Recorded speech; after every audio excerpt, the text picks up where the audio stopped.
तो hello friends, my name is Rahul और आप देख रहे हैं आर के स्टडी पावर। तो माय डियर फ्रेंड्स, सबसे पहले हम स्वागत करते हैं आपका अपने ही चैनल आर के स्टडी पावर पे। तो माय डियर फ्रेंड्स, जैसा कि आज के इस वीडियो में हम बात करने वाले हैं मैकेनिकल इंजीनियरिंग ड्राइंग के कुछ मोस्ट इम्पॉर्टेंट एमसीक्यू क्वेश्चन के बारे में, जो कि हमारा चैप्टर चूड़ी एवं पेंच यानी थ्रेड एंड स्क्रू से रिलेटेड रहेगा और ये बहुत ही मोस्ट इम्पॉर्टेंट क्वेश्चन होगा माय डियर फ्रेंड्स। तो फ्रेंड्स, यदि आप हमारे चैनल पर नए हैं तो चैनल को सब्सक्राइब कीजिए और बेल के आइकन को ऑल पे प्रेस कीजिए ताकि हमारे द्वारा बनाई गई हर एक वीडियो की नोटिफिकेशन आपको सबसे पहले मिलती रहे। तो माय डियर फ्रेंड्स, चलिए बिना लेट किए करते हैं आज के इस वीडियो को स्टार्ट। तो चलिए, हमारा फर्स्ट क्वेश्चन क्या है। किसी भी चूड़ी के शिखर व जड़ को मिलाने वाली सतह को कहते हैं, यानी किसी भी चूड़ी के शिखर व जड़ को मिलाने वाली सतह को क्या कहते हैं। ए ऑप्शन है फ्लैंक, और बी ऑप्शन है शिखर, और सी ऑप्शन है जड़, और डी ऑप्शन है यह सभी। तो माय डियर फ्रेंड्स, इसका जो राइट आंसर होगा वो ऑप्शन नंबर ए का हो जाएगा, यानी फ्लैंक। किसी भी चूड़ी के शिखर व जड़ को मिलाने वाली सतह को हम लोग फ्लैंक कहते हैं। तो चलिए चलते हैं अपने क्वेश्चन नंबर 2 की। और क्वेश्चन नंबर 2 में हमारा क्या कहा गया है। किसी भी चूड़ी की जड़ से जड़ का व्यास कहलाता है, यानी किसी भी चूड़ी का जो जड़ होता है उसी की जड़ से जड़ का व्यास कहलाता है, यानी क्या कहलाता है। तो माय डियर फ्रेंड्स, देख लेते हैं इसका भी ऑप्शन।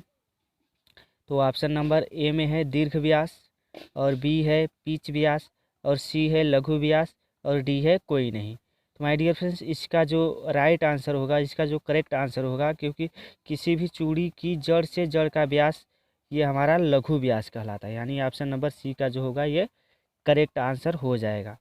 तो चलिए चलते हैं अपने क्वेश्चन नंबर 3 की ओर। क्वेश्चन नंबर 3 में हमारा क्या कहा गया है, यानी क्वेश्चन नंबर 3 में अपने अक्ष पर स्क्रू द्वारा एक चक्कर घुमाने में चली अच्छी दूरी को कहते हैं, यानी अपने अक्ष पर स्क्रू द्वारा एक चक्कर में घुमाने में चली गई अच्छी दूरी को क्या कहते हैं। ए ऑप्शन है लीड, बी ऑप्शन है हेलिक्स कोण, और सी ऑप्शन है फ्लैंक कोण, और डी ऑप्शन है चूड़ी का कोण। तो माय डियर फ्रेंड्स, इसका जो करेक्ट आंसर होगा, क्योंकि अपने अक्ष पर स्क्रू द्वारा एक चक्कर घुमाने में चली अच्छी दूरी को हम लोग लीड कहते हैं, यानी ऑप्शन नंबर ए का जो होगा ये करेक्ट आंसर होगा। और माय डियर फ्रेंड्स, जैसा कि मैं आपको बता दूं कि यदि इस सारे क्वेश्चन का आपको पीडीएफ चाहिए तो आप हमारे टेलीग्राम चैनल पे जुड़ के वहाँ से आप डाउनलोड कर सकते हैं, और मैं टेलीग्राम का लिंक अपने वीडियो के डिस्क्रिप्शन में दे दूंगा, वहाँ से आप लोग आसानी से जुड़ सकते हैं। तो चलिए चलते हैं अपने क्वेश्चन नंबर 4 की ओर। क्वेश्चन नंबर 4 में हमारा क्या कहा गया है। चूड़ियों का लीड निम्न सूत्र द्वारा ज्ञात कर सकते हैं, यानी जो चूड़ियों का लीड होता है वह किस सूत्र द्वारा ज्ञात कर सकते हैं। क्वेश्चन के कहने का अर्थ यही है। तो चलिए ऑप्शन देख लेते हैं। ए वाला ऑप्शन है pitch into number of start, और बी ऑप्शन है पिच इंटू नंबर, और सी ऑप्शन है number of start by pitch, और डी ऑप्शन है इनमें से कोई नहीं। तो माय डियर फ्रेंड्स, जो चूड़ियों का हम लोग लीड ज्ञात करने का जो सूत्र होता है वह हमारा होता है पिच गुणे नंबर ऑफ स्टार्ट। तो मतलब जितना पिच का जो मान रहेगा और उसी में मल्टीप्लाई कर देंगे नंबर ऑफ स्टार्ट, यानी जहाँ से नंबर स्टार्ट होता है, शुरुआत होता है। तो चलिए चलते हैं अपने क्वेश्चन नंबर 5 में हमारा क्या कहा गया है। जिस बोल्ट के दोनों सिरों पर चूड़ी कटी होती है उसे कहते हैं, यानी जिस बोल्ट के दोनों सिरों पर चूड़ी कटी होती है उसे क्या कहते हैं। तो ए ऑप्शन है स्क्रू, बी ऑप्शन है चाबी, और सी ऑप्शन है काटर, और डी ऑप्शन है स्टड। तो माय डियर फ्रेंड्स, जो हमारा जिस बोल्ट के दोनों सिरों पर चूड़ी कटी होती है उसे हम लोग स्टड कहते हैं। अब ये स्टड क्या होता है आपको बुक में अच्छे से आपको एक्सप्लेन मिल जाएगा, तो वहाँ से आप लोग अच्छे से इसे समझ सकते हैं। तो चलिए चलते हैं अपने क्वेश्चन नंबर 6 की ओर। क्वेश्चन नंबर 6 में हमारा क्या कहा गया है। चूड़ियाँ बनावट व आकार के आधार पर निम्न कितने प्रकार की होती है, यानी जो हमारी चूड़ियाँ होती है वह बनावट व आकार के आधार पर निम्न 7 प्रकार की होती है। पहला है हमारा ब्रिटिश स्टैंडर्ड व्हिटवर्थ, यानी BS डब्लू, ये पहला है, आप लोग नोट कर लीजिएगा, ये भी बहुत ही इम्पोर्टेंट क्वेश्चन है। और दूसरा जो है हमारा वो है ब्रिटिश एसोसिएशन यानी BA। और तीसरा जो है हमारा वो है बटरस थ्रेड यानी BT। और जो चौथा है हमारा वो है वर्गी थ्रेड यानी स्क्वायर थ्रेड। और जो पांचवा है हमारा वो है metric thread MT, metric thread.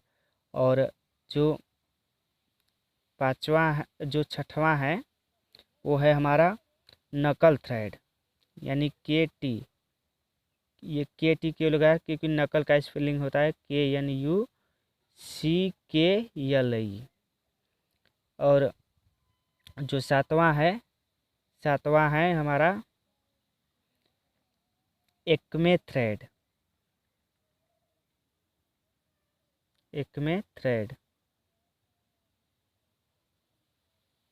तो ये आपका जो चूड़ी होती है वह बनावट व आकार के आधार पर निम्न 7 प्रकार की होती है। तो इसे भी आप लोग नोट कर लीजिए। तो इसका जो ऑप्शन होगा वो हो जाएगा ऑप्शन नंबर B का जो होगा करेक्ट आंसर हो जाएगा।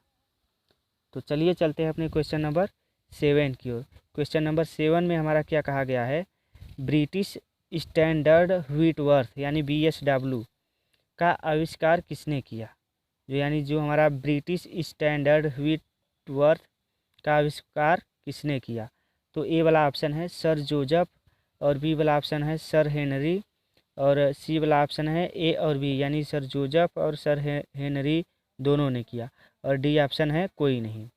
तो इसका जो करेक्ट आंसर होगा ब्रिटिश स्टैंडर्ड का आविष्कार सर जोसेफ ने किया यानी ऑप्शन नंबर A का ये करेक्ट आंसर हो जाएगा। तो चलिए चलते हैं अपने क्वेश्चन नंबर 8 की ओर। क्वेश्चन नंबर 8 में हमारा क्या कहा गया है, ब्रिटिश एसोसिएशन यानी BA चूड़ी का कोड कितना होता है। यानी जो हमारा ब्रिटिश एसोसिएशन थ्रेड होता है उसका कोड कितना होता है। चलिए ऑप्शन देख लेते हैं फटाफट। ये तो बहुत ही मोस्ट इम्पॉर्टेंट क्वेश्चन है, तो इसे आप लोग ज़रूर ही नोट कर लीजिएगा, क्योंकि यहाँ बार बार एग्ज़ाम में पूछा गया है। तो हम देख रहे हैं कम से कम 3-4 बार ये एग्ज़ाम में पूछा गया है, इसलिए हमने इस क्वेश्चन को यहाँ पे पुटअप किया है। तो इसे आप लोग नोट कर लीजिए। तो चलिए देख लेते हैं ब्रिटिश एसोसिएशन चूड़ी का कोड कितना होता है। A ऑप्शन है 55 अंश, और B ऑप्शन है 47 × 1/2 अंश, और C ऑप्शन है 75 अंश, और D ऑप्शन है 90 अंश। तो माय डियर फ्रेंड्स इसका जो हमारा करेक्ट आंसर होगा वो हो जाएगा ऑप्शन नंबर B का। ऑप्शन नंबर B का करेक्ट आंसर हो जाएगा यानी 47 × 1/2 अंश। तो चलिए चलते हैं अपने क्वेश्चन नंबर 9 की ओर। क्वेश्चन नंबर 9 में हमारा क्या कहा गया है, एकमी चूड़ी का कोड कितना होता है। तो जो हमारा एकमी चूड़ी होता है उसका कोड कितना होता है। यहाँ पे थोड़ा सा मिस्टेक हो गया है, कोड ड हो गया है, यहाँ कोड रहेगा। तो आप लोग इसे बना लीजिएगा, थोड़ा सा टाइपिंग करने में थोड़ा सा ये हो गया है।